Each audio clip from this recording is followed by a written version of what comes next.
రోజా party మారుతున్నారంటూ పెద్ద ఎత్తున ప్రచారం జరుగుతోంది. వైసీపీకి రాజీనామా చేసి త్వరలోనే ఆమె ఓ తమిళ పార్టీలో తీర్థం పుచ్చుకోబోతున్నారనే వార్తలు వినిపిస్తున్నాయి. ఈ క్రమంలో పార్టీ మార్పుపై రోజా కీలక వ్యాఖ్యలు చేశారు. శనివారం ఆమె కుటుంబ సమేతంగా తిరుమల శ్రీవారిని దర్శించుకున్నారు. అనంతరం రోజా మీడియాతో మాట్లాడుతూ నేను పార్టీ మారుతున్నట్లు తప్పుడు ప్రచారం చేస్తున్నారని ఆగ్రహం వ్యక్తం చేశారు. తాను ఏ పార్టీ మారటం లేదని, జగనన్నతోనే ఉంటానని క్లారిటీ ఇచ్చారు. అధికారంలో ఉన్నప్పుడు పదవులు అనుభవించి పార్టీ కష్టకాలంలో ఉన్నప్పుడు పార్టీని విడిచి వెళ్తున్న వారు ఒకసారి పునరాలోచన చేసుకోవాలని హితవు పలికారు. ఆపత్కాలంలో పార్టీకి ద్రోహం చేసిన వారిని ఎవరూ క్షమించరని హెచ్చరించారు. ఆంధ్రప్రదేశ్లో ఆడపిల్లలకి రక్షణ గురించి ఆలోచిస్తే చాలా బాధాకరంగా ఉంది. ఎందుకంటే ఎక్కడ చూసినా రేపులు, మర్డర్లు అండ్ ఆడపిల్లల కాలేజీ బాత్రూమ్స్లో హిడెన్ కెమెరాలు పెట్టి ఏ విధంగా పైశాచిక ఆనందం పొందుతున్నారో మనం చూస్తున్నాం. ఈరోజు నేరస్తులకి ఇంత ధైర్యం వచ్చింది అంటే దానికి ఈ ప్రభుత్వం సిగ్గుపడాలి. ఎందుకంటే గతంలో జగన్మోహన్ రెడ్డి గారి ప్రభుత్వంలో ఒక తప్పు జరగాలి అంటే ఎంత భయం ఉండేదో మీకు అందరికీ తెలుసు. సో ఎవరైనా కూడా దిశ యాప్ని యూజ్ చేయకుండా ఏదైనా అఘాయిత్యానికి అమ్మాయి లోబడితే 24 గంటల లోపల నేరస్తుల్ని అరెస్ట్ చేసి వారిని శిక్షించే విధంగా చట్టాలని కఠినతరం చేశారు. కాబట్టి ఆ రోజుల్లో ముచ్చుమరి లాంటి ఘటనలు జరగటం అనేది మనం చూసుండం. నిజంగా చాలా బాధాకరం. ఒక 9 ఏళ్ల అమ్మాయిని రేప్ చేసి చంపేసి ముక్కలు ముక్కలు చేసేశారు. 60 రోజులు అవుతున్న అమ్మాయి శవాన్ని కూడా ఇంతవరకు తీసుకురాలేకపోయారు. అసలు ఆ కుటుంబాన్ని పరామర్శించడానికి సీఎం గారు కానీ హోంమంత్రి గారు కానీ వెళ్ళలేదు అంటే కారణం ఏంటో నాకైతే అర్థం కాలేదు.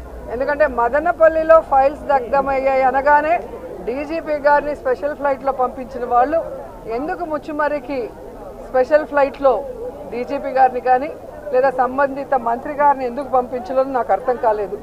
అలాగే నిన్న పేపర్లో చూశాను, గుడ్లవల్లేరు కాలేజీలో బాత్రూమ్స్లో హిడెన్ కెమెరాలు పెట్టారని పిల్లలు వచ్చి ఆడపిల్లలు చెప్తే అసలు అక్కడ ఏం జరగలేదని ఎస్పీ గారు చెప్పడం చాలా దురదృష్టకరం.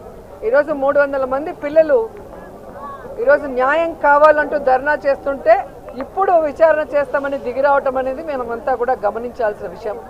అలాగే ఈ ప్రభుత్వం వచ్చిన తర్వాత మీరు చూస్తే ర్యాగింగ్ భూతం ఎలా ఎక్కువైందో మనం కళ్ళారా చూస్తున్నాం. నారాయణ కాలేజీలో మెడికల్ విద్యార్థినిని ర్యాగింగ్ చేసి చంపేశారు. అలాగే కలికిరిలో జేఎన్టీయూలో విద్యార్థి ర్యాగింగ్ చేయడం వల్ల ఎలా ఆత్మహత్య చేసుకుందో గమనించాం.